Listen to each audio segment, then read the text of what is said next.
Fantasy Alarm TV. I'm your host, Ray Flowers. Let's talk football. Let's talk tight end. The first number of the day to talk about is the number 8.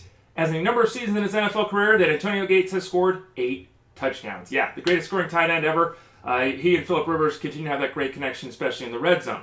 Now, he had 12 touchdowns last year. Can't expect a repeat of that. But here's the interesting fact. 12 last year, 4 touchdowns the previous year. The last 2 years, averaging 8 touchdowns. You kind of know what you're going to get with Antonio Gates, despite advancing age. The team's being very careful with him in the offseason. They're not going to work him hard at all. They're not going to work him hard in the preseason. You look at his efforts, he's basically a guy who's catching 60, 65, 70 passes every year. Still a guy that can get you 800 yards. In fact, over 70 catches and about 850 yards the last couple of seasons. Ladarius Green is there, and at some point, age will catch up to Gates. But for now, he still profiles as a strong red zone threat and a guy who could replicate his numbers from last season with a reduction in that touchdown total. The next number is 1. As in the current standing in terms of salary being paid to a tight end the next 3 years, of Charles Clay. $23 million the next 3 seasons is what Charles Clay is getting from the Bills. He better produce. Can he? Certainly looks like there's an opportunity there. You've got Sammy Watkins, and then it's kind of a mix and match scenario amongst the receiving core. Now, the real problem for the Bills is, what's their offense going to look like under Rex Ryan in year 1? Who's going to be the quarterback?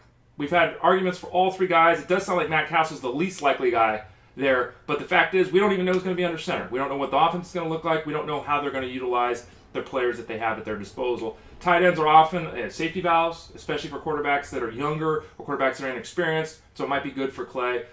Clay, the last couple of seasons, averaged 64 catches, about 680 yards, 5 touchdowns. Certainly numbers he could repeat with the Bills. Might even do a little bit better, depending upon how that offense plays out. Not something you're going to have to reach for in draft day either. That's a good thing in his favor. And the final number of the day is 7, as the number of games missed the last 2 seasons by Jordan Cameron. Now, Jordan Cameron might be the most exciting guy on this list, but he's also the most dangerous. Multiple concussions with Jordan Cameron, really uncertain where he's going to be at physically. Can't even play 16 games. Now, he replaces Charles Clay with Miami. We've got Parker down with the foot issue, potentially missing the start of the season, which should bode well for Cameron early on.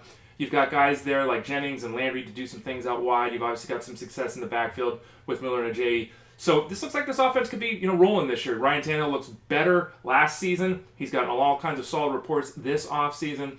Jordan Cameron is a big guy. He's extremely athletic. He's the kind of tight end that could catch 70 passes for 900, 1,000 yards and 10 touchdowns. Can he get there? Very dubious because of his health, but the Dolphins might need him to, and they might want him to. So Cameron, certainly someone, if you're looking to take a second tight end, if you're not going to reach early, if you're going to wait on that tight end position, Jordan Cameron, someone to keep in mind.